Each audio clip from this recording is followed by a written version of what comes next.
What's up, guys? Back at the shop today. Got the green Golf back on the lift. It's been sitting aside for a couple of weeks now. We had some racing happening. We were busy with Alfie's car, sorting that out for racing. So I'll put a link in the description. It's on my cameraman Ryan from Eden's channel.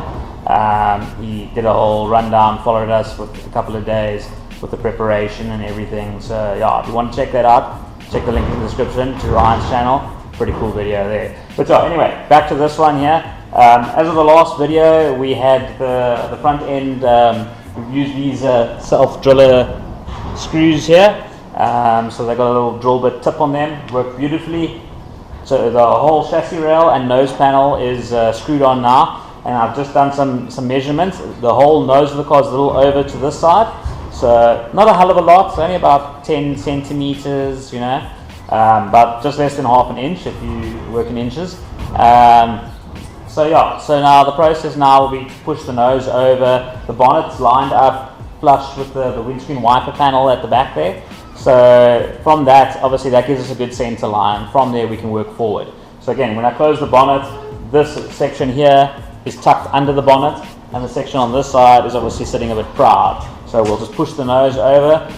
So I'll triangulate the hydraulic pump and get that pushed over. Once we've got that centered, we'll leave it under tension and then weld it in the place that we want it to stay. So yeah, goal for today is to get the nose straight. I've already checked, obviously I've squared the car off on the floor. I've used the factory, what we call them anchor points that the car sits on the production line. So I've leveled the car off on those and the axle stands on the floor. So everything's level. I've measured the subframe lower control arm mount over there that was damaged. I've measured both of them. They're at the correct height. I'm happy with that.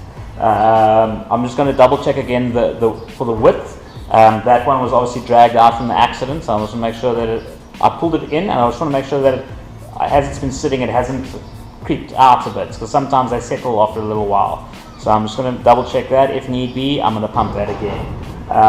Get the nose straight, get it all welded. Goal for the end of today is to have everything welded, bonnet straight, fenders lining up.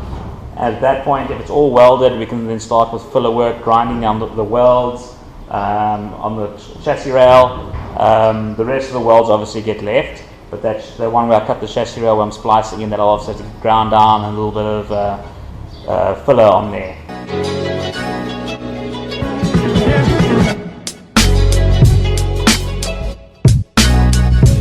So after a little more measurements, a little bit of measuring, I realized that the chassis rails on each side were straight, but the top valance was pushed down on this side.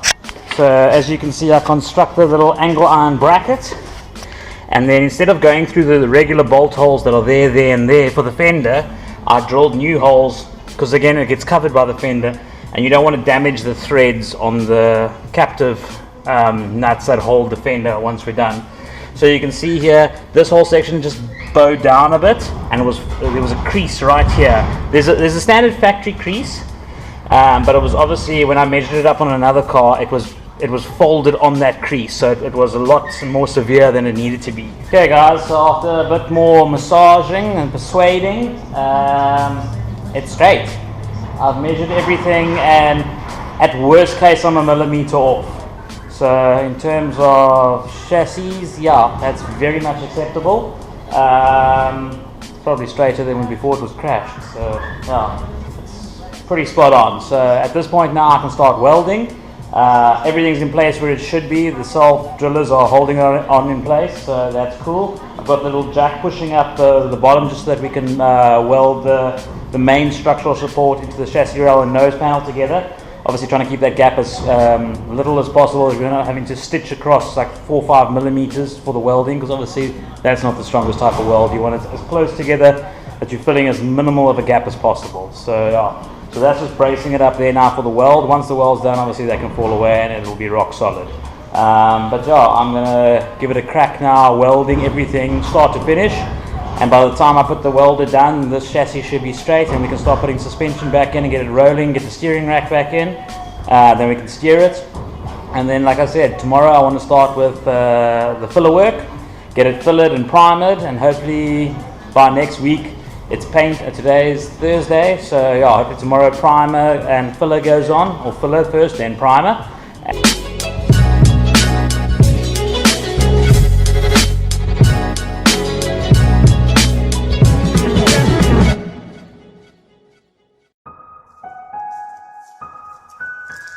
The camera died while I was filming the time lapse, welding the last little bit. So there's probably another 5 to 10 minutes worth of welding to be done. But it's fairly late now. I'm just going to call it a night and catch up again tomorrow. So yeah, kind of almost hit the goal today, having everything welded up. Like I say, it's about 10 minutes to go. If I really wanted to now, I could charge the other camera and push through and do it. But I'm just going to head home. Like I said, it'll take 10 minutes in the morning, so I'm not too fussed about that. But yeah, as you can see, the front end's on and it's straight. That's the main thing. And then tomorrow, like I said, once those spots are completed, then we'll tackle, like there's a couple of nicks down over here where I've obviously, it's a bit crinkle cut from the straightening and the hammering. So yeah, it's really just that intersection. That side there is pretty good. No issues, no work needed to be done there. I still got to finish up some welding down here and on the back side here and finish up this where I spliced it in. So yeah, for the most part, that's the welding there. You can see there's a spot weld there that I'm gonna still get to. And then like I said, this just needs to be skimmed over with some filler.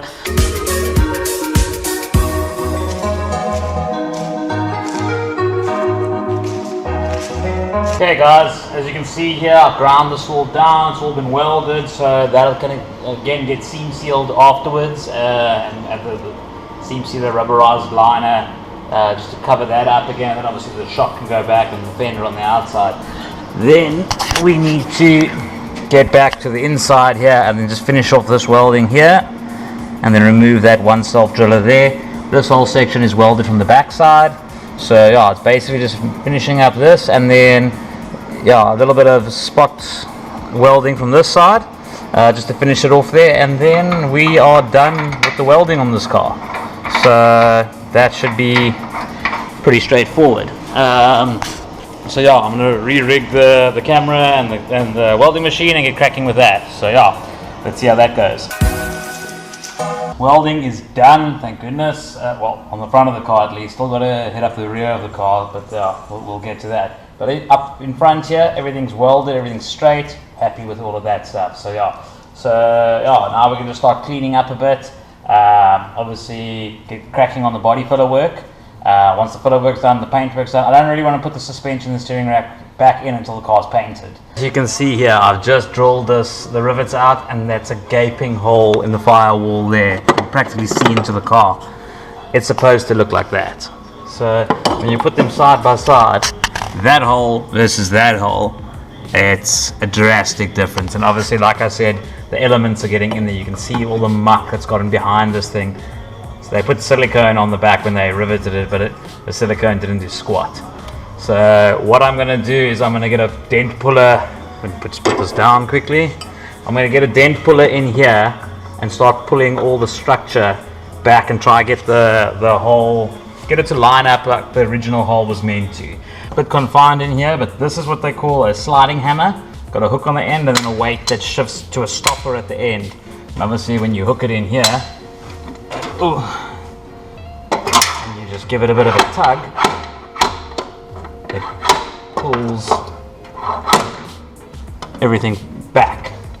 So yeah, it actually works pretty well. I'm quite chuffed with this purchase. Let's just see if it goes. There we go. Oh jeez, this thing's horribly twisted. Let's see if I can get it in here. Yo, this thing's bad.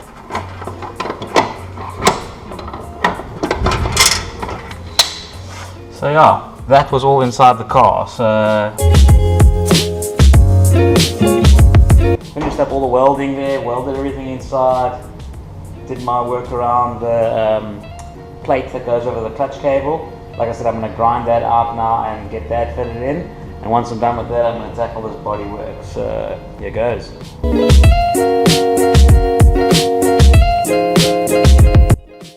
The seam sealer is painted on there. We'll leave that to set now. I'm going to start tackling the filler work along this section here. It's a very small section of filler work. Obviously these welds I'll have to grind down, but that I'll do after the filler work here. Actually no, I'm going to grind that down first, because then I can do the filler work on there. Yeah, let's do it like that. So I'm going to grind that stuff down, then I'm going to tackle all this stuff. I'm going to rough it up with a P80 sandpaper.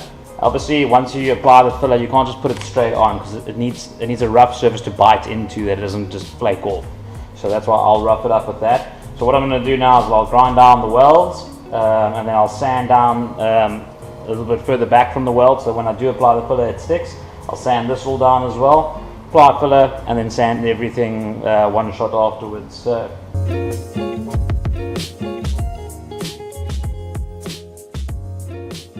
I'm onto the filler side. I've sanded everything down that the filler will have something to bite into, so I've just chucked some down on the board here. So basically it's just your hardware store applicator. That's obviously the filler, and then you normally get a tube of hardener. It's like a toothpaste tube. Most of these things, mixing ratio, I mean, you basically look at it. You buy 5 kg or 4 kg tub of filler, you'll get a tube. And basically the ratio is the tube to the tin. Most of the time it's about 2 to 3% for those oaks who don't know how to mix with it. So basically, yeah, you just get it on a board. Some guys use cardboard, some guys use proper applicator boards. But yeah, when you mix it through, you get a steady consistency. You can see there the pink starting to disappear. And once it's all mixed in, and I mean, today is probably what, about 26 degrees centigrade. So it's fairly warm. And this stuff will probably take in the region of 5 to 8 minutes to become tacky that you actually can't apply it anymore. It'll start cracking up and rolling under the applicator. Here you can see it's still nice and pasty, so now it's in like a consistency to apply.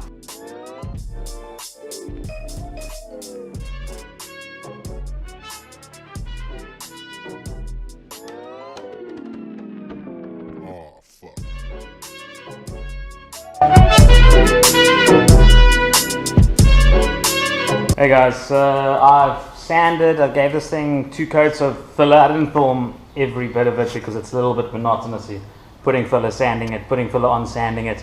So yeah, anyway, gave it 2 to 3 coats of filler, sanded it each time, put some down on the bottom bulkhead over there, and then I've obviously painted up some seam sealer on the edges, kind of to make it look OEM and factory.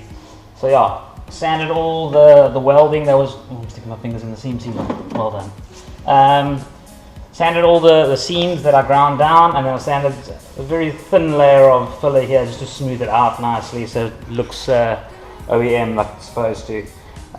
So yeah, the seam sealer is going to have to dry now before I can put primer on, and then yeah, primer and then color. So for the moment I think we're done in the engine bay. I'm going to call it a day today, and I think when we get back here we're going to start tackling the left rear fender.